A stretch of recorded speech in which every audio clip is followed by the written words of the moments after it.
Buenas tardes. Hoy es el día miércoles 21 de febrero de 2024 y estamos reiniciando las actividades del Seminario de Física y Com.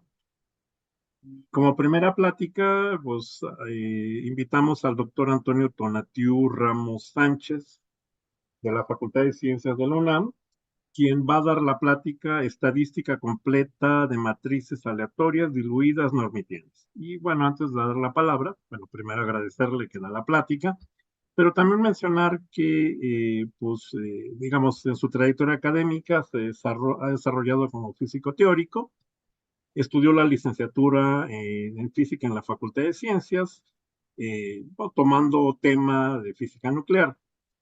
Posteriormente hace una maestría en el Instituto de Investigaciones en Materiales de la UNAM en el tema de materia condensada y finalmente, recientemente obtuvo el grado de doctor en el Instituto de Ciencias Nucleares de la UNAM, ¿no?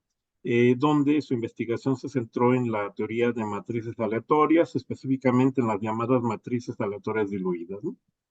Y ha participado como ayudante de profesor en los departamentos de matemáticas y física de la Facultad de Ciencias. Después de esta breve presentación, le damos la palabra para que pueda exponer el tema que nos va a dar ahora, ¿no? Adelante.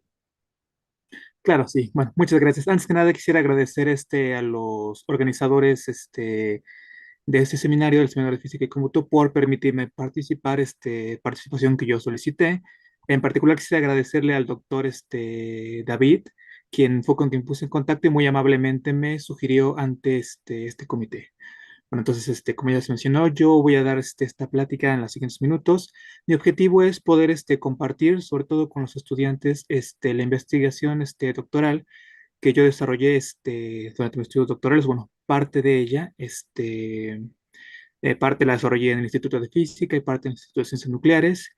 Y bueno, yo trabajé en el área de matrices aleatorias, específicamente en las llamadas matrices diluidas, que actualmente son sistemas para los cuales aún quedan muchas preguntas por resolver debido a la complejidad matemática que estos sistemas presentan. Es decir, poder nosotros llevar o tener métodos estándar para analizar estos sistemas es altamente complicado. Entonces, lo que uno busca es precisamente poder empatar todo lo que existe en esta área, trabajos anteriores, con estos nuevos sistemas en los cuales aún queda mucho por resolver. Y bueno, es un trabajo que me gusta siempre presentarlo como en dos partes. Una parte que es una parte analítica y una parte de análisis numérico. Dada los resultados que obtenemos, se necesita recurrir a métodos numéricos para poder extraer la información que nosotros que queremos obtener, perdón. Pero entonces, sin más, permítanme iniciar con la presentación. Esta última la he dividido básicamente en cinco secciones. La primera de ellas es lo que he llamado el núcleo de la investigación, en la cual quisiera yo empezar presentando cuál es el objetivo de esta charla y una vez esto, especificando cuáles son los objetivos o el objetivo principal, perdón, que el grupo del trabajo al que yo pertenecía durante mi doctorado buscaba. ¿Cuál es nuestra motivación para seleccionar estos sistemas en particular y qué es lo que hemos encontrado? Posteriormente me gustaría abordar la sección que he llamado preliminares, donde quisiera presentar a grosso modo y de manera muy general la teoría de matrices aleatorias, a la par de las definiciones con las cuales he construido la investigación. Posteriormente quisiera hablar en la tercera sección de las matrices diluidas, siguiendo un poco el mismo camino de la sección 2, presentando primero que nada una breve introducción de cómo es que surgen y ejemplificando cómo es que estas matrices se pueden construir, digamos, en primera instancia para llevarlas, a analizarlas bajo un procedimiento de diagonalización y poder ver cuáles son las principales características que estos ofrecen y por qué con lo que voy a presentarles resulta tan complicado encontrar métodos matemáticos. Posteriormente, en la sección número 4 quisiera abordar de lleno esta parte de la investigación que desarrollé durante mi doctorado, la cual he titulado Full Counting Statistics for Sparse Non-Hermitian Random Matrices. Y finalmente quisiera cerrar con conclusiones. Y bueno, he preparado una sección extra en caso de que ciertas preguntas puedan surgir, requieran de detalles más específicos, tanto de, digamos, de la teoría como del desarrollo del cálculo que he realizado. Entonces, bueno, sin más que agregar en estas primeras diapositivas, quisiera entrar con lo que he denominado el núcleo de una investigación. Y para arrancar motores, quisiera empezar con la siguiente pregunta. ¿De qué es esta charla? ¿Cuál es el propósito de esta plática? Bueno, el objetivo es presentar un modelo teórico que se desarrolló, el cual estudia la estadística completa del número n de eigenvalores dentro de una curva suave de Jordan en un dominio del plano complejo, lo que se conoce como full counting statistics, para un ensamble de matrices diluidas infinitamente grandes no hermitianas. Ese es el propósito general de la charla. Ahora, ¿por qué cuál es lo que el grupo de investigación al que yo pertenecía buscaba? ¿Cuál era lo que realmente nos motivaba, digamos, la motivación central? Bueno, la motivación central es establecer las condiciones bajo las cuales propiedades universales surgen en sistemas altamente correlacionados junto con su rango de validez. Aquí quisiera introducir de manera muy rápida, después la introduciré como es debidamente. ¿A qué me refiero con la universalidad? Bueno, de entrada entendamos la universalidad como un comportamiento colectivo que surge a partir de diversas componentes microscópicas, de tal manera que este comportamiento colectivo es independiente de los detalles de estas componentes. Entonces, quedémonos de momento con esta idea, posteriormente la introduciré de manera correcta. Ahora, ¿por qué yo decidí trabajar con materias diluidas? Bueno, las motivaciones para escoger estos sistemas básicamente se centran en cuatro puntos. El primero de ellos es el reciente interés que existe en estos sistemas para modelar redes complejas o sistemas complejos, ya que podemos pasar el estudio de propiedades geométricas y topológicas de estos sistemas a estudiar las propiedades espectrales de las llamadas matrices de adyacencia. A lo largo de la charla introduciré formalmente estas matrices, las matrices de adyacencia. Sería la primera motivación. El segundo punto es la riqueza que estos sistemas o que estos problemas ofrecen desde una perspectiva tanto física como matemática. Es decir, sabemos muy poco de ellos, entonces es emocionante le decir, ok, ¿qué podemos encontrar? ¿Qué nos ofrecen? ¿Qué sistemas en física podemos modelar? Matemáticamente, ¿qué podemos decir? Entonces, y este segundo punto se conecta con el tercer punto de nuestra motivación, que es la necesidad precisamente de construir modelos que modelos matemáticos que adecuadamente modelen estos sistemas. Y bueno, finalmente, el último punto sería la búsqueda de nuevas propiedades universales. Ahora, ¿qué es lo que nosotros obtenemos? Bueno, lo que encontramos es logramos construir un modelo teórico capaz de estudiar este full count in statistics para este ensamble de matrices diluidas no hermitianas infinitamente grandes. Y precisamente para mostrar la exactitud y el poder de este método que hemos construido, todos nuestros resultados los hemos comparado con diagonalización numérica y se ha mostrado una convergencia excelente, permítanme decirlo, en nuestros resultados entre la teoría y lo que ofrece los métodos de diagonalización. Bien, entonces ahora quisiera entrar a la sección de preliminares, es decir, presentar a grosso modo, de manera muy general, el origen de la teoría de matrices aleatorias. Para ello, quisiera yo empezar con una pregunta. ¿Es una teoría de matrices aleatorias? ¿Para qué? ¿Dónde surge? ¿Cuál es el propósito? ¿Cómo es que de repente es algo que ya que tiene tanta fuerza actualmente? Bueno, inicialmente esta teoría es propuesta por Wigner en el contexto de estadística multivariada, perdón, por Wishart, pero no es hasta que es propuesta por Wigner en el contexto de física nuclear que esta teoría empieza a agarrar fuerza, a tal grado que actualmente es una herramienta muy útil en áreas como son matemáticas, biología, estadística y finanza. Entonces, una vez que esta teoría es propuesta, son Dyson y Meta los principales desarrolladores de esta, o sea, construyen toda la herramienta y toda la teoría matemática, siempre buscan, siempre persiguiendo un objetivo bien definido, el cual es estudiar las propiedades estadísticas de eigenvalores e eigenvectores de un conjunto de matrices que se denomina ensamble, de tal manera que estas matrices están caracterizadas porque sus entradas todas son variables aleatorias.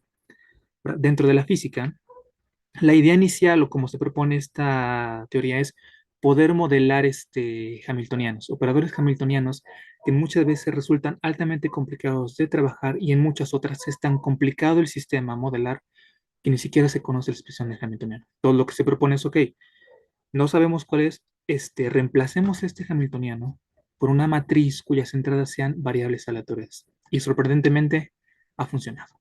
Entonces, la primera investigación, las primeras investigaciones que se desarrollaron en esta teoría, se centraban precisamente en matrices hermitianas y estaban encargadas de modelar sistemas en los cuales todos sus componentes interactuaban entre sí. Quisiera remarcar de manera muy fuerte, digamos, este concepto del hecho de decir, la investigación inicial siempre buscaba modelar sistemas donde todas sus partes interactúan. ¿Por qué? Porque precisamente estas matrices, las cuales permiten que esta área haya crecido tanto de manera que tenemos ahorita, hemos encontrado bueno, perdón, se han encontrado muchas propiedades, hay muchas caracterizaciones, pero siempre modelando estos sistemas, donde todos interactúan contra todos.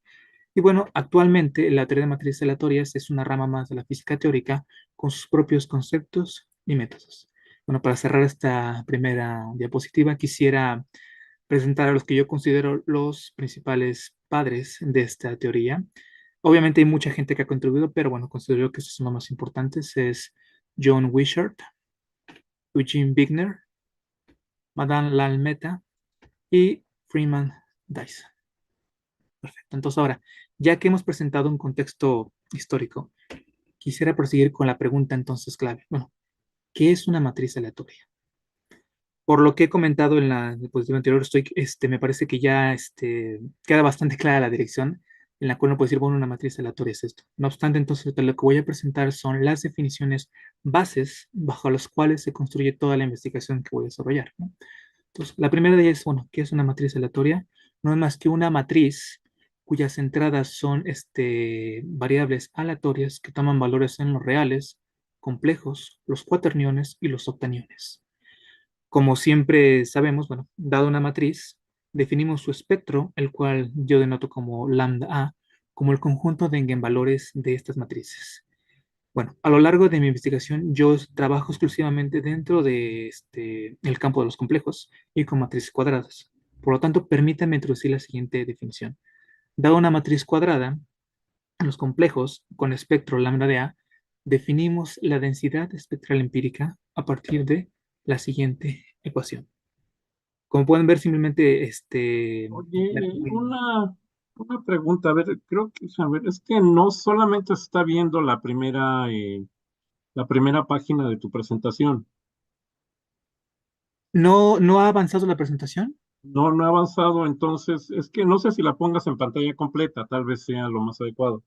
Está en pantalla completa, doctor. Sí. No, porque se ve, ¿cómo se llama se ven los iconos de todas pues, arriba, ¿no? No me diga, doctor. No, sí, porque sí está en pantalla completa. Bueno, a salte a ver qué pasa. A Sí, ver. sí, sí. Ah, claro, permítame tantito.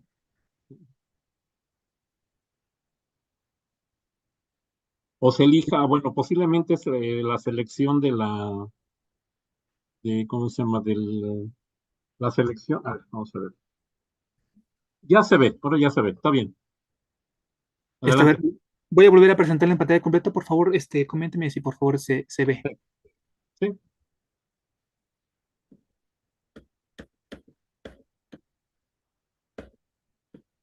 aquí, bueno, a ver, mueve a la pantalla a la otra página a ver si se cambia. Sí, se está cambiando. Está bien, adelante. Entonces se la voy a presentar así porque la verdad desconozco por qué Sí, no se está viendo. Entonces disculpen los inconvenientes. La verdad no sé qué está sucediendo. sí. Entonces, bueno, decía, perdón, entonces yo trabajo con matrices cuadradas dentro del campo de los complejos. Entonces voy a definir la densidad espectral empírica como a partir de la siguiente ecuación que aparece aquí en pantalla, que como puedo ver no es más que un contador que me indica en qué posición del plano complejo están los eigenvalores. Ahora, esta densidad espectral empírica resulta muy útil para poder estudiar las propiedades espectrales no solamente de matrices, sino también de operadores.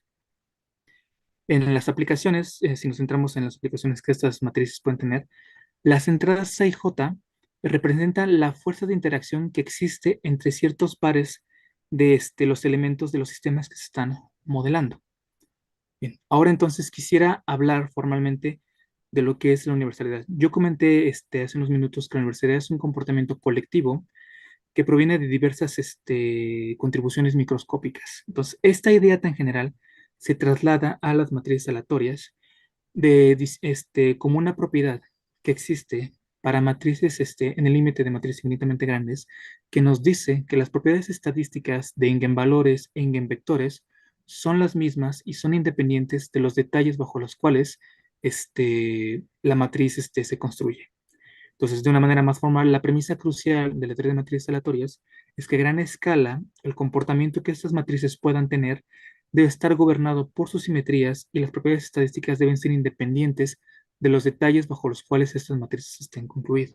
Entonces, esta premisa lleva a que se formule lo que se conoce como la conjetura de universalidad, la cual nos dice que la estadística local de varios tipos de matrices aleatorias es la misma y es independiente de los detalles específicos de esta matriz y depende de propiedades más generales como son las simetrías. Ahora, antes de seguir prosiguiendo, quisiera hacer una aclaración con respecto a esta conjetura. Es una conjetura formal, está dentro de la literatura, pero es una conjetura que está hecha para matrices simétricas y hermitianas.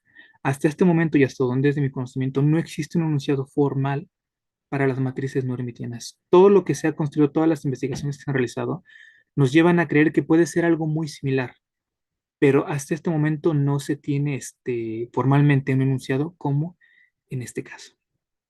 Entonces, ahora sí, quisiera pasar a hablar de las matrices diluidas.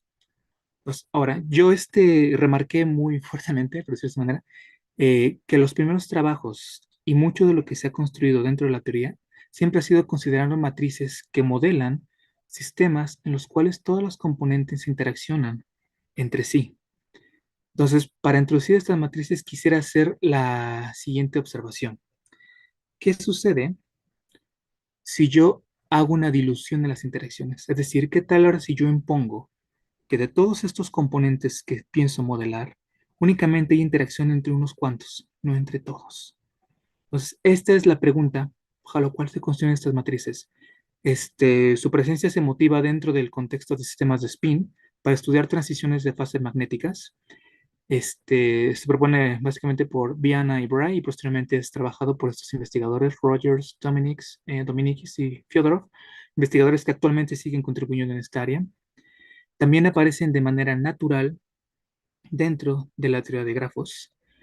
Y de manera general, las matrices aleatorias, como ya mencioné, ofrecen me gusta mucho cómo es esta frase dentro de la literatura, un laboratorio matemático para probar ideas, métodos para desafiar, digamos, lo que se conoce del campo.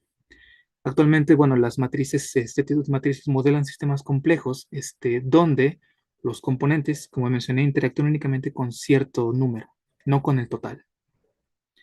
Y bueno, el conflicto que uno tiene, por decirlo de manera, es que al introducir esta condición de dilución complica enormemente todos los posibles análisis. Es decir, hasta antes de los métodos que se han construido del grupo de investigación en que trabajó, no existían modelos capaces de estudiar estas matrices. Por ejemplo, si uno, tomando en cuenta el ejemplo de las matrices trimitianas, cuando yo construyo o hago la dilución, todas las posibles simetrías se rompen. Entonces, todos los métodos, el manejo matemático que se podía usar con los otros sistemas, aquí ya no son aplicables. Entonces, no hay manera de que podamos llevar lo que conocemos a estos sistemas. Necesitamos darle vuelta al problema para poder construir estos métodos. De hecho, la complicación era tal que en los primeros días, los primeros investigaciones que se realizaban, siempre se tenían ecuaciones integrales de las cuales no se pueden resolver. Entonces, era necesario recurrir a ciertas aproximaciones para poder obtener la información y decir, bueno, efectivamente podemos capturar esto, estamos capturando este comportamiento, este otro comportamiento no lo estamos capturando, pero no sabemos en ese momento por qué. Posteriormente ya existen una serie de trabajos, aproximaciones, y es precisamente el grupo de investigación al que yo me uní en mi doctorado, los que construyeron métodos basados en mecánica estadística y otras áreas como sistemas complejos, que permitían específicamente, de manera concreta, poder modelar estos sistemas.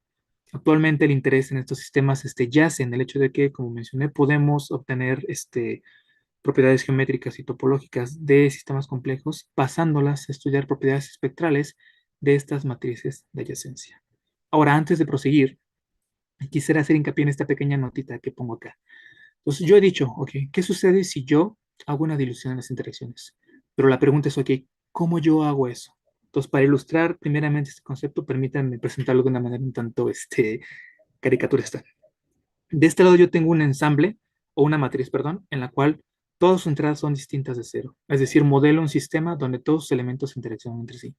Lo que necesito hacer es pegarlo con una estructura, aún no sé cuál, que me modifique las entradas de manera que muchas de ellas me las haga cero, representando precisamente esa falta de interacción entre ciertos elementos. Entonces yo necesito empalmar estos, pero la pregunta es cómo. Y para ello, permítanme presentar la siguiente diapositiva, que es, vamos a construir una matriz diluida.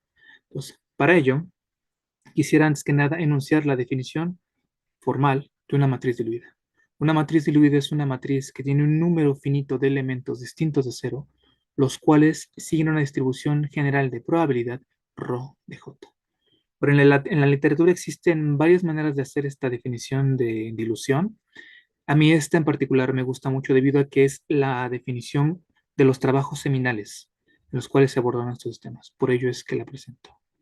Ahora, entonces, para ayudarme a construir este tipo de matrices, voy a hacer uso de la llamada teoría de grafos, para lo cual quisiera yo presentar dos definiciones clave. La primera de ellas, bueno, es que es un grafo. Un grafo no es más que una familia de dos conjuntos, los llamados vértices y las llamadas aristas. Pero entonces, la segunda definición que quiero introducir es, vamos a decir que dos vértices I y J son vecinos si estos comparten una misma arista. Y para ejemplificar y para, perdón, hacer más clara estas dos definiciones, les presento la figura que aparece en la parte inferior izquierda, que es lo que se conoce como un diagrama de grafos. Los circulitos etiquetados por las letras I y JK vienen a ser los nodos o vértices. Y estas líneas que los conectan son los ejes o aristas. Entonces, como podemos ver de acuerdo a nuestra segunda definición, los vértices I y J son vecinos puesto que comparten una misma arista, mientras que los vértices JK son vecinos bajo la misma definición. Pero los vértices I y K no son vecinos. Ahora, en las aplicaciones, los nodos van a representar las entidades presentes en los sistemas que queremos modelar y los ejes, las interacciones, es decir, quién está interactuando con quién. Ahora, para que uno pueda trabajar con estos grafos, resulta bastante accesible definirlos a partir de lo que se conoce como la matriz de adyacencia. La matriz de adyacencia es, si tenemos un total de n grafos, la matriz de adyacencia es una matriz cuadrada con la característica de que sus entradas van a ser únicamente 0 y 1 de acuerdo con la siguiente regla. La entrada C y J va a ser 1 si dos vértices son vecinos, es decir, están conectados, y 0 de otra manera. A lo largo de esta investigación, nosotros trabajamos con un tipo muy puntual de grafos que se le conoce como grafos no dirigidos, ya que esto se traslada en que la matriz de adyacencia sea simétrica. Cuando hablo de grafos no dirigidos, me refiero a que únicamente lo que me interesa es saber quién está conectado con quién. No me interesa saber si I conecta con J, si J conecta con K o K conecta con J, no, simplemente saber que existe una conexión. Esa es la parte central. Ahora, habiendo definido todo esto, surge la pregunta, ok, entonces pretendemos construir una matriz de adyacencia, pretendemos modelar sistemas complejos donde ciertos componentes interactúan. Entonces la pregunta es, ¿cómo nosotros somos capaces de reproducir la complejidad en la vida real que se presenta en estas estructuras? Por ejemplo, pensémoslo en un grupo de personas. ¿Cómo nosotros podemos decir, ok, esta persona interactúa con esta persona, pero no interactúa con esta? Si podemos pensar de entrada que las interacciones son aleatorias. Entonces, bueno, la manera en que nosotros construimos estas redes, y me atrevería a decir que es la más fácil de manera general, es conectar, poner los links de conexión de manera aleatoria a partir de proponer una cierta probabilidad de conexión. Entonces, para crear estos grafos y estas redes, lo que hacemos es seguir un procedimiento de tres pasos. Entonces, primero que nada, tomamos n nodos desconectados. Y posteriormente, ok, para cada par de nodos en esos n nodos, vamos a conectar ese par, con una medida de probabilidad que en este caso es C entre n. Es la que nosotros hemos seleccionado. Entonces, Dos nodos van a estar conectados con probabilidad C entre n y desconectados con probabilidad 1 menos C entre n. Y vamos a repetir este segundo paso para todos los pares de los nodos. Y de esta manera vamos a poder nosotros reproducir, digamos, la aleatoriedad de conexiones que existen en estos sistemas. Ahora, esta probabilidad va a ser importante y en particular, este parámetro C que aparece aquí va a ser esencial en entender cómo se comporta el espectro de este tipo de matrices. Antes de cerrar, quisiera recalcar, como ustedes pueden ver, que esta matriz de adyacencia, por sí sola, es de manera natural una matriz diluida. Entonces, como mencioné, aparece de manera natural dentro de la teoría de grafos. Por entonces, este parámetro C es lo que nosotros llamamos como conectividad promedio y nos indica en promedio la cantidad de nodos dentro del grafo que están conectados. Ahora, esta cantidad C se relaciona directamente con la forma que toma el espectro de la siguiente manera. El espectro de este tipo de matrices se caracteriza por la presencia de una infinidad de picos delta. Y estos picos delta aparecen o están relacionados con el valor que toma este parámetro C de la siguiente manera. Mientras más chico sea el parámetro C, más va a existir esta presencia de picos delta dentro del espectro. Por ejemplo, para ejemplificarlo, he tomado, disculpe, estos dos plots donde el eje X va a estar dado por los eigenvalores, mientras que el eje Y va a ser la densidad espectral. Pues como podemos ver, si tomamos un valor de C igual a 0.8, el número de picos delta que aparecen con respecto, o en contraste, perdón, contra un valor de C igual a 2 es mayor. Entonces, ¿qué es lo que sucede? ¿Cómo es que esto va afectando? Bueno, para valores pequeños de P, es decir, valores pequeños de C, lo que estamos haciendo es rompiendo el grafo. Estamos generando pequeños clústeres. Tenemos un grafo general. Entonces, estamos generando pequeños clústeres que están separados. Y estos precisamente se refiere, son estas presencias de picos delta. Clústeres separados que se van repitiendo a lo largo de la estructura del grafo. Si yo aumento el valor de P, es decir, aumento el valor de conectividad promedio, lo que estoy haciendo es empezando a unir esos pequeños clústeres para formar lo que se conoce como un giant cluster. No obstante, siguen existiendo pequeños clústeres perdidos por ahí, digamos, en la estructura del grafo, que es lo que está capturando esta segunda figura. Y si yo hago que en probabilidad sea igual a 1, es decir, todo está conectado, yo recupero en su totalidad la estructura del grafo. Ahora, ¿por qué es importante esto? ¿Por qué lo estoy mencionando, haciendo tanto énfasis? Bueno, resulta que esta presencia de picos delta es uno de los problemas que existían para poder construir métodos analíticos que permitieran estudiar este tipo de sistemas. No se podían reproducir estos picos delta. Pero las aproximaciones que se generaban era decir, ok, consideremos que no tenemos tanta dilución. Entonces se obtenían resultados, pero estos casos no se podían alcanzar precisamente debido a esta presencia de estos picos delta. Ahora, antes de proseguir, quisiera que por favor recordaran muy eh, es el hecho, perdón, de que este pico delta en el origen está presente en ambos plots, independientemente del valor de esta conectividad promedio. Sí, este pico delta siempre va a estar presente. Entonces, quisiera que por favor se recordase este detalle. Entonces, perfecto. Entonces, habiendo introducido ya de manera general lo que es la teoría de matrices aleatorias, habiendo introducido, presentado, perdón, que son las matrices diluidas, quisiera entrar de lleno a la investigación que realicé durante mi estudio de doctorado, la cual he denominado como Full Counting Statistics for Sparse Non-Hermitian Random Matrices. ¿Okay? Entonces, quisiera iniciar con la siguiente diapositiva, la estadística completa. Entonces, quisiera ser muy claro en a qué me refiero con la estadística completa.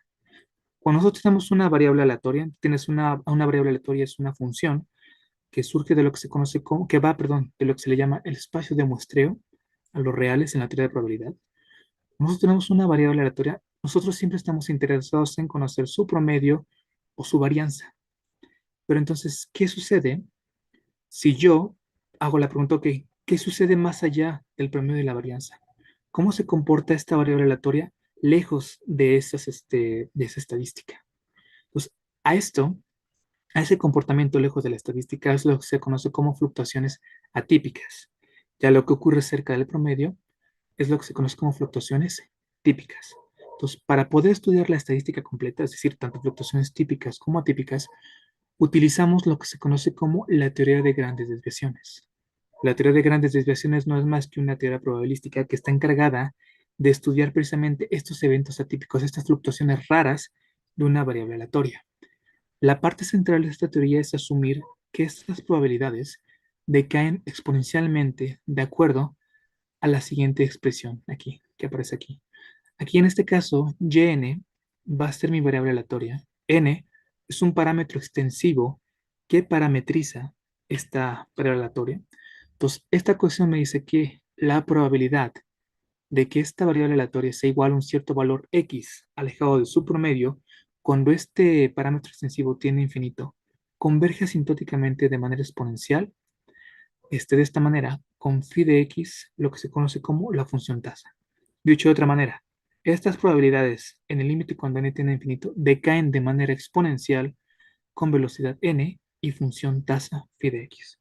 Ahora, la función tasa es un componente muy importante dentro de la teoría de grandes desviaciones. ¿Por qué? Porque es la encargada de cuantificar precisamente estas probabilidades de los eventos raros. Entonces, para poder cuantificar este tipo de probabilidades, necesitamos poder obtener una expresión para la función generada de acumulantes.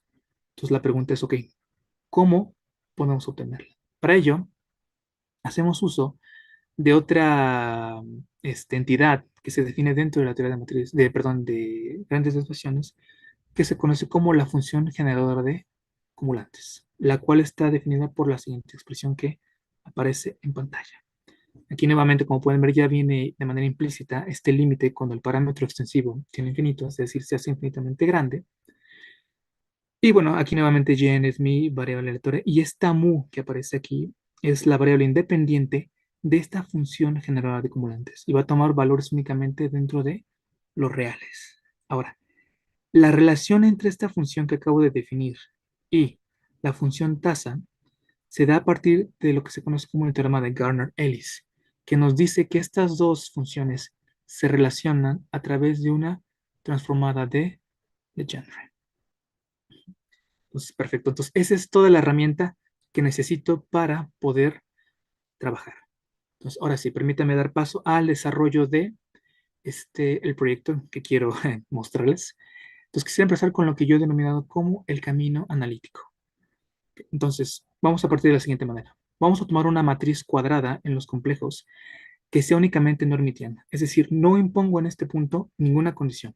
No sé si es diluida, lo único que sé es que no hermitiana. No hay mayor suposición más que es una matriz no hermitiana. Y voy a definir mi variable aleatoria en cuestión, es decir, el número de eigenvalores que se encuentran encerrados por una curva suave de Jordan y mi función generada de cumulantes a partir de las siguientes ecuaciones. Esta de aquí va a ser el número de eigenvalores dentro de la curva suave de Jordan, donde esta rho de A que aparece aquí es la densidad espectral empírica que definí en las primeras diapositivas. Y aquí, como pueden ver, esta es mi función generada de acumulantes. Ahora, yo estoy seguro que la primera pregunta que surge al ver cómo estoy definiendo esta función y cómo la presenté hace unos minutos es, bueno, esta presencia del menos. O sea, ¿por qué es colocado un menos cuando la había presentado inicialmente así? Realmente, introducir este menos no modifica para nada la información, no cambia nada. Lo único que, por lo que le hemos definido así, es para mostrar más, de manera más inmediata, cuál es la conexión que existe entre esta función y la mecánica estadística. Resulta que en un contexto de mecánica estadística, esta función de aquí es la energía libre.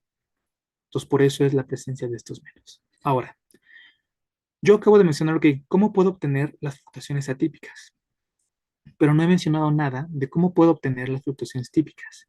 Pues resulta que la manera de obtenerlas es muy sencilla y es muy inmediata. Entonces, el promedio y la varianza, perdón, a los cuales voy a anotar por capa 1 y capa 2, van a ser calculados a partir de simplemente calcular la derivada.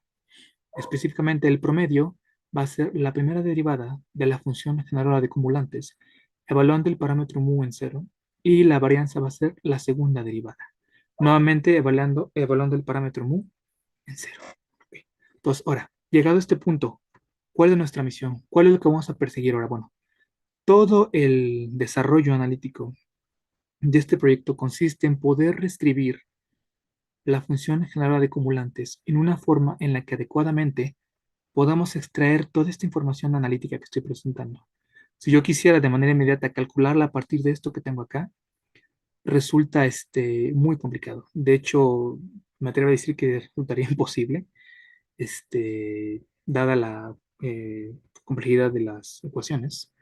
Entonces, lo que quiero a continuación presentar es detalles importantes del cálculo. No pretendo mostrar detalladamente el cálculo, puesto que es un cálculo largo y no es el propósito de esta charla, pero sí mostrar puntos importantes que son esenciales para poder desarrollar este último.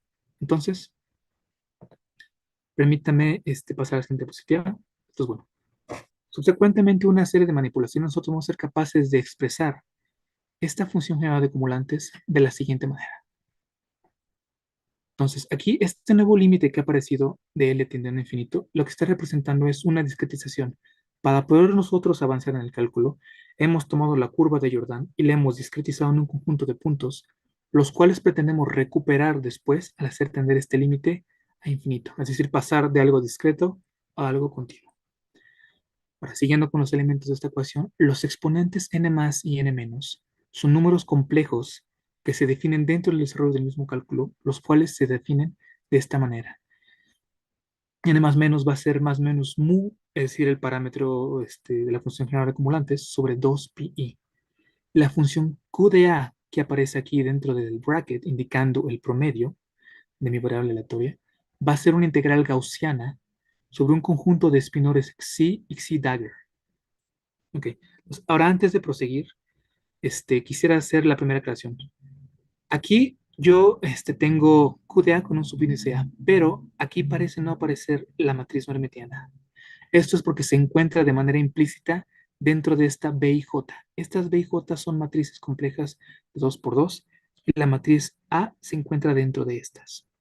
Es lo primero que quisiera aclarar. Ahora, quisiera hacer dos aclaraciones importantes de esta ecuación, de cómo hemos logrado expresar la función general de acumulantes.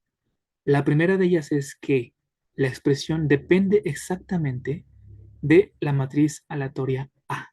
Es decir, he logrado yo modificar la ecuación que había presentado anteriormente para que dependa exclusivamente, por decirlo de cierta manera, de la matriz no hermitiana A.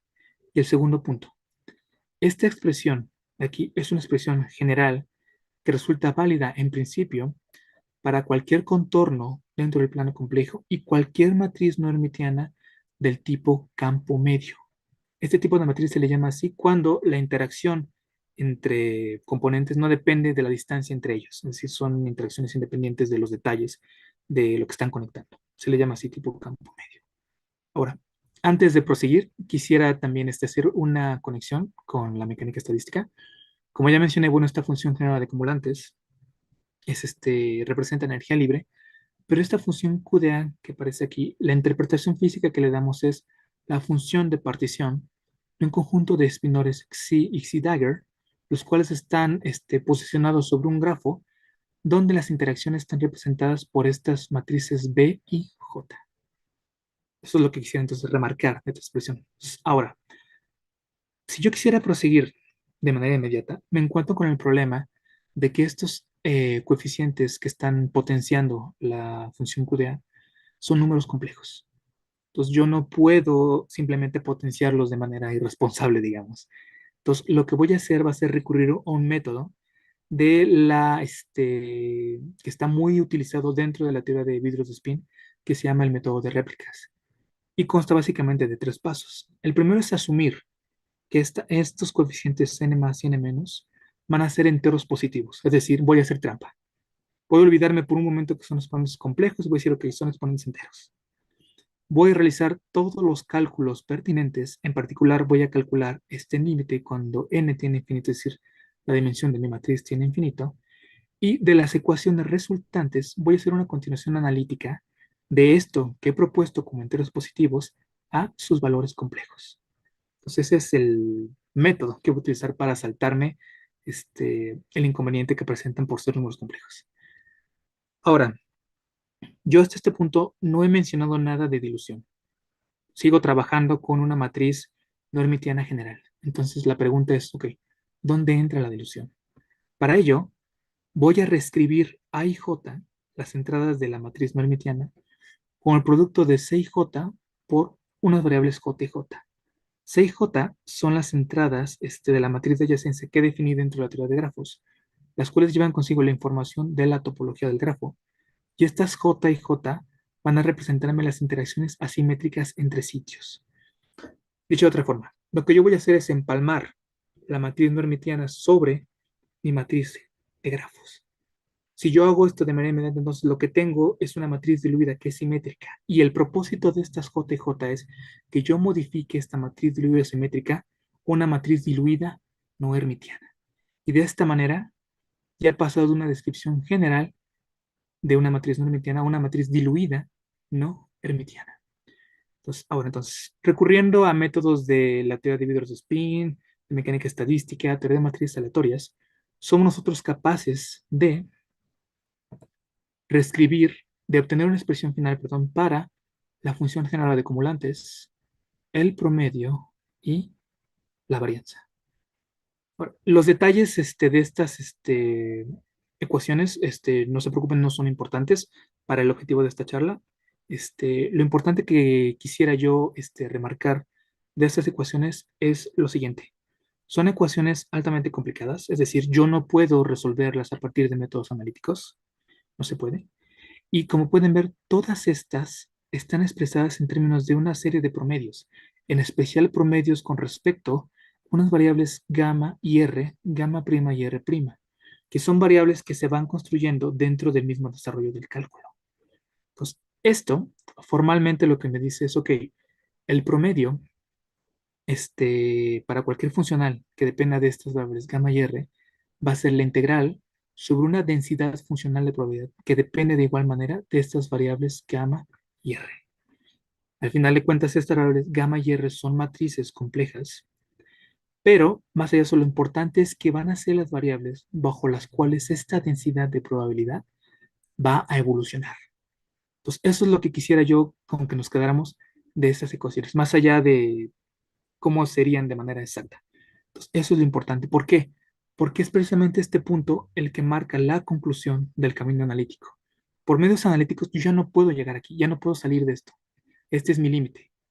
Para yo poder resolver esto, necesito utilizar métodos numéricos. Y es precisamente donde nosotros utilizamos un método muy conocido dentro de la mecánica estadística que se conoce como el algoritmo de dinámica de población. La idea, el método consta de tres pasos esenciales y es lo siguiente. Todo lo que vamos a hacer va a ser aproximar esta densidad de probabilidad, haciendo m copias de estas variables gamma y r que sean independientes e idénticamente distribuidas. Es decir, estas copias provienen de una misma distribución de probabilidad, pero son independientes. Ya estas m copias, este conjunto, eso es lo que vamos a llamar como población. Entonces, ahora, la forma en que este algoritmo trabaja se basa en un proceso de muestreo con un reemplazamiento constante de los elementos de la población a través de un proceso iterativo. Es decir, las expresiones matemáticas que se encuentran dentro de esta densidad de probabilidad, lo que van a hacer es, a través de un proceso iterativo, modificar estos elementos de la población y los vamos a ir sustituyendo cada iteración. De manera que teóricamente, mientras más grande tomemos nuestra población, mientras más número de iteraciones tengamos, esta distribución empírica que estamos construyendo debe converger a esta densidad que tenemos aquí. Una vez que nosotros hemos hecho eso, efectivamente, obtenemos expresiones tanto para el promedio como para la varianza, que son las que aparecen aquí. El promedio es esta que está acá, capa 1, y la varianza es capa 2. Para estas figuras, como curvas suaves de Jordan, hemos considerado una serie de discos centrados en el origen, variando los radios desde un valor desde 0.05 a un valor mayor o igual a un valor un poco más grande de 1.2.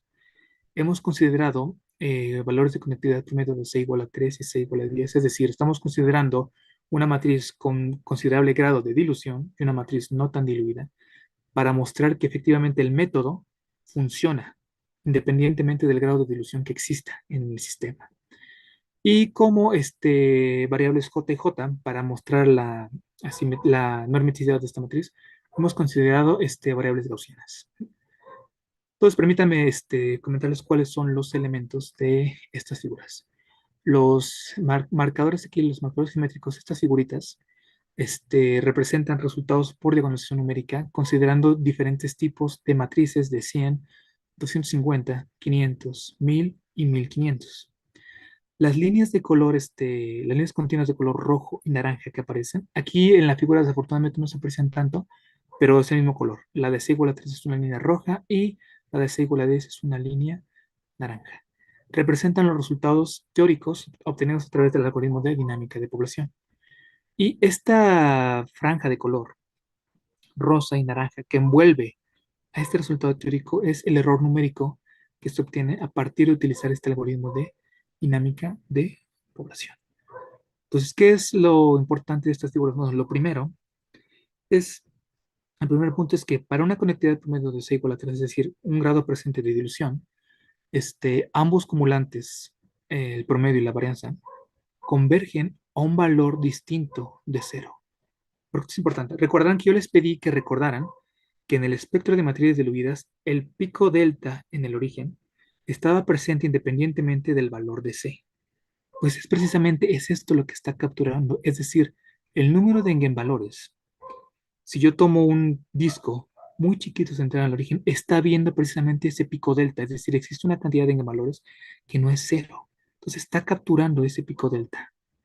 También para C igual a 10 sucede lo mismo. Aquí desafortunadamente por la escala no es posible apreciarlo, pero esta curva acá no llega a cero, llega a un valor mayor a cero. Entonces está viendo este pico delta. Es la primera observación. La segunda observación es, ok, el segundo acumulante, existe una mejor concordancia entre resultados conforme aumentamos más el tamaño de la matriz que se utiliza en la diagonalización numérica. Esto tiene sentido y es de esperarse, puesto que esta teoría se construye para matrices infinitamente grandes. Entonces, es de esperarse que mientras más sea el tamaño de la matriz en consideración, mejor convergencia entre resultados va a existir.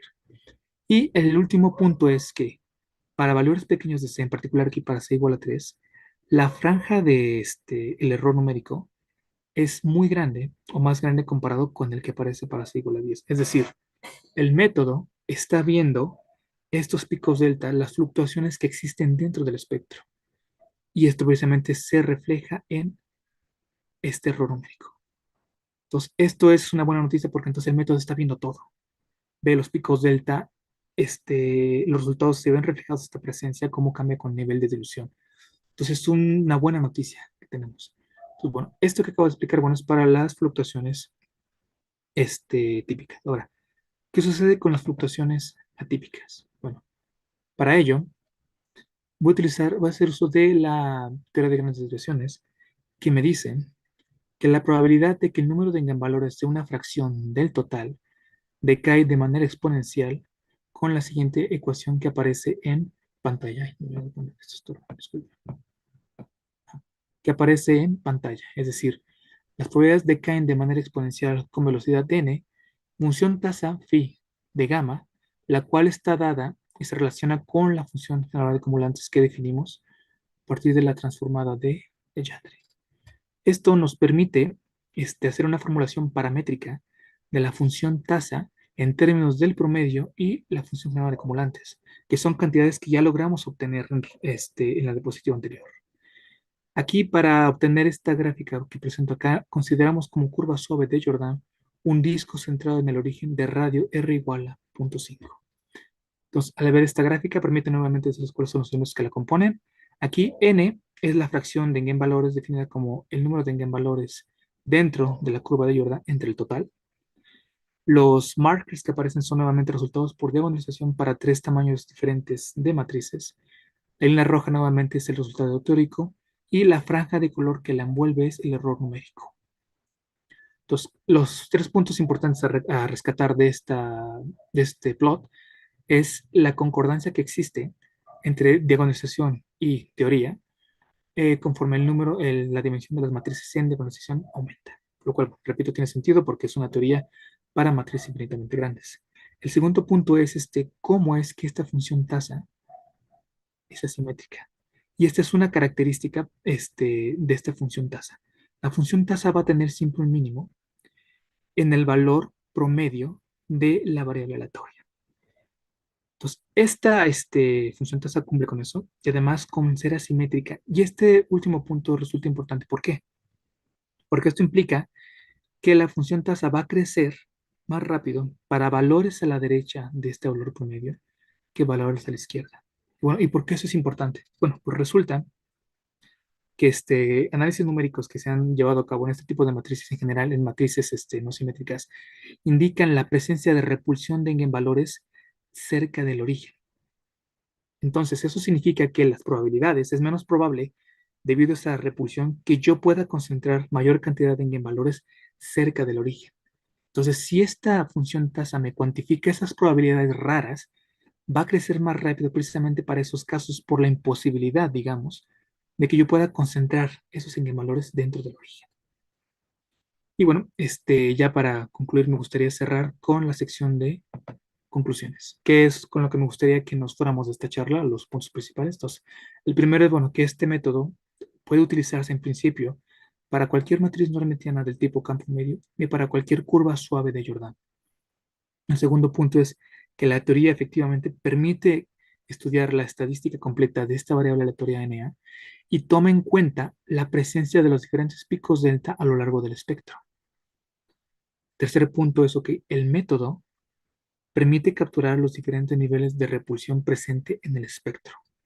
Y finalmente, el último punto es los resultados que hemos obtenido hacen ver la eficiencia y capacidad de este método, de esta teoría, para poder capturar la estadística completa en este tipo de sistemas, que, como quisiera volver a recalcar, son puntos en los cuales los métodos aproximados fallaban. No se podía capturar eso. Entonces, antes de cerrar, quisiera cerrar con la siguiente pregunta. Bueno, ¿cuál es el trabajo futuro? Porque como pueden ver, todo lo que yo he presentado entra de un contexto de física matemática, es decir, no tomé ningún sistema para modelar, no hablé por decir, de aplicaciones, sino simplemente me centré en un desarrollo puramente teórico. ¿Ok? Entonces la pregunta es, ok, ¿a dónde vamos con esto? Porque todo esto puede resultar muy, quizá muy impresionante, pero bueno, si no tiene una aplicación a dónde llevarlo, pues simplemente es un cálculo más, un cálculo bonito, por decirlo de cierta manera. Entonces la pregunta es, ¿a dónde vas con esto? Entonces, bueno, efectivamente, yo me encuentro trabajando de manera individual, en las posibles aplicaciones de todo esto que hemos desarrollado. De manera inmediata tengo dos posibles aplicaciones.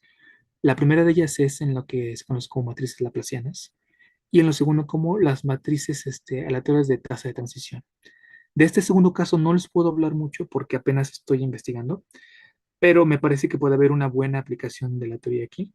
Mientras que este caso que está acá, estas matrices laplacianas permiten modelar ciertas reacciones químicas.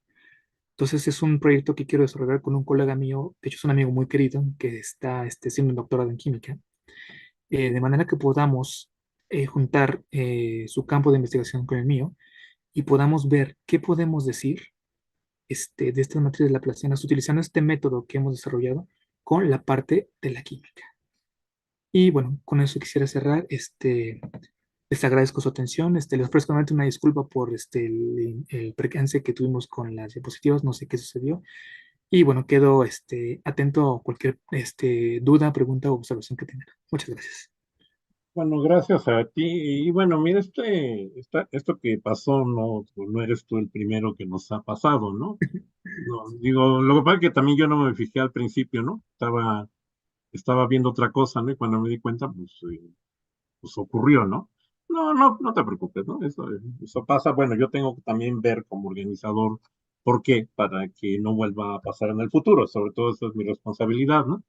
Bueno, mira, he estado revisando aquí en el chat y todavía no veo preguntas, pero yo sí quisiera tener algunas preguntas, ¿no? El tema es interesante, bueno, tú lo Sí, presentas de un efectivamente. punto de vista matemático, ¿no? Al final diste un poquito de aplicaciones a reacciones químicas, ¿no?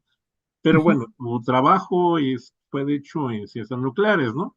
Y uno Sí. se preguntaría, bueno, en la cuestión de la física nuclear, ¿qué aplicaciones podría tener? De hecho, miren, en contextos de física nuclear, esto desconozco si trabajar con sistemas no hermitianos tenga alguna aplicación. Por ejemplo, los trabajos iniciales dentro, los que propone Wigner, precisamente surgen dentro de la física nuclear. Él dice, yo tengo un sistema muy complicado y lo que digo es, ok, voy a sustituir. este hamiltoniano que no conozco de entrada por una matriz hermitiana y voy a esperar lo mejor. Y entonces es donde surge, de hecho, lo que él pretendía modelar era el espacio que existía entre los ciertos valores de energía de lo que él estaba estudiando.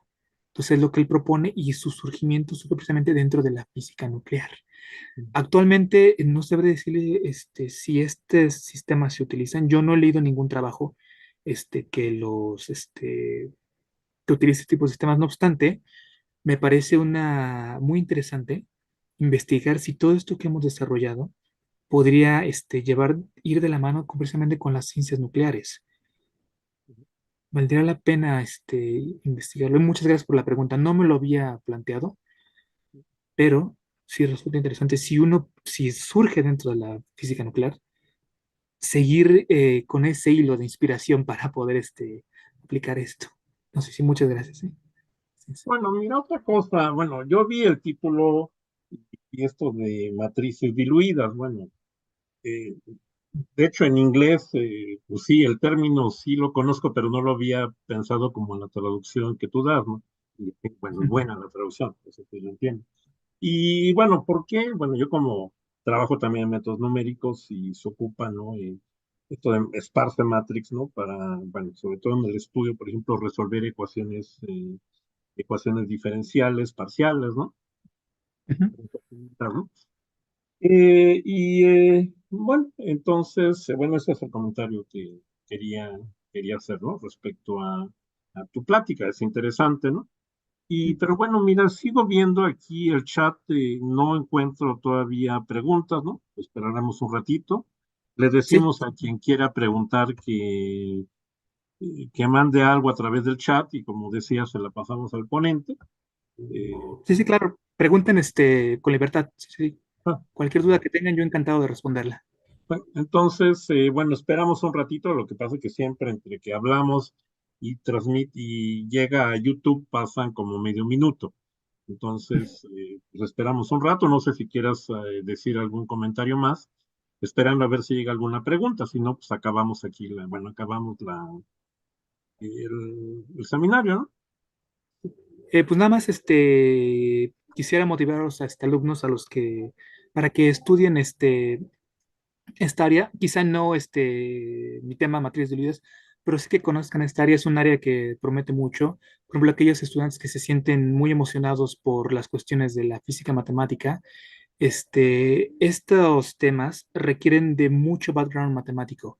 Por ejemplo, yo para poder desarrollar esta investigación tuve que retomar conceptos de teoría de la medida, teoría cuántica de campos, materia condensada, mecánica estadística, mecánica cuántica, probabilidad y estadística y cuestiones que si uno quisiera meterse muy en la formalidad, requieren de mucho conocimiento, topología,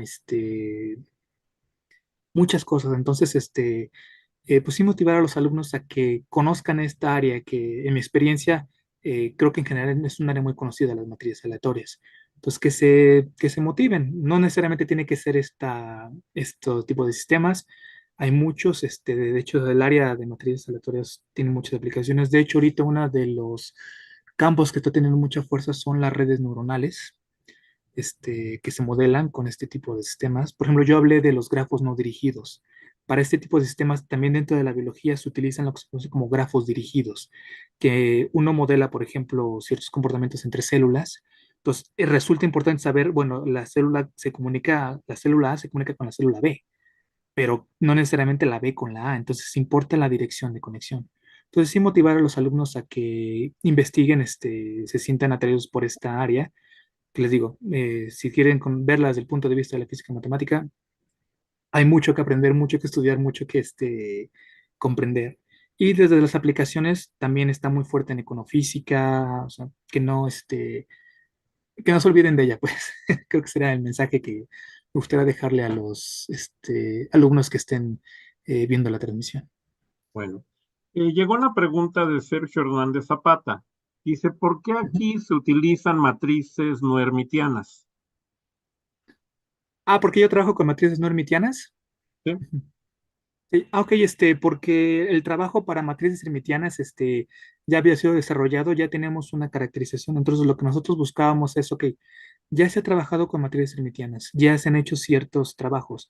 Entonces, lo que nosotros buscábamos es decir, ok, estos resultados, esto nuevo que nosotros tenemos, ¿cómo se empata con lo que obtenemos para las matrices hermitianas? De manera particular, por ejemplo, existe otro proyecto que yo desarrollé en mi doctorado que se centra en estudiar lo que se llama la densidad espectral condicionada. Es decir, cómo se comporta la densidad espectral si yo este número de eigenvalores yo lo modifico a mi voluntad. Es decir, yo propongo un parámetro externo que me modifique esto. Entonces, esto ya se había hecho para matrices hermitianas. Ya teníamos una serie de resultados. Entonces, lo que nosotros hicimos, ok, vamos a llevar esto a las matrices no hermitianas y ver si lo que obtenemos es lo mismo. Y sí, de hecho, no lo presenté en esta charla debido a que hubiera sido una plática muy, muy larga. Si quizá en un futuro, si los organizadores me lo permiten, pudiera presentarlo. Este, y lo que encontramos es que esta densidad se comporta de la misma manera. Entonces, a mí, dentro de ahorita de la experiencia que tengo, es un incentivo para decirme, ok, las matrices diluidas, en general, ya sean hermitianas o no hermitianas, presentan propiedades que pueden considerarse universales. Ahora, esto que estoy diciendo es un enunciado muy, muy fuerte. Decir que ya hay propiedades universales. De hecho, no tengo, de manera concisa, no puedo demostrarlo, pero es lo que mi intuición me lleva a pensar. Entonces, ¿por qué trabajamos con matrices hermitianas? Por lo tanto, asumiendo, porque ya tenemos resultados para matrices diluidas hermitianas y queríamos ver el empate que existe entre lo que obtenemos en hermitianas y no hermitianas. Espero haber resuelto la pregunta. Pues, porque sí, mira, bueno, creo que no hay más preguntas, entonces nos resta pues agradecerte por haber presentado esta plática, Clara, interesante, ¿no? Y también avisarles pues, a los internautas o espectadores, ¿no? Que pues seguimos en este seminario y el próximo miércoles hay otra plática que ya les anunciaremos. Bueno, muchas gracias y hasta luego. A ver,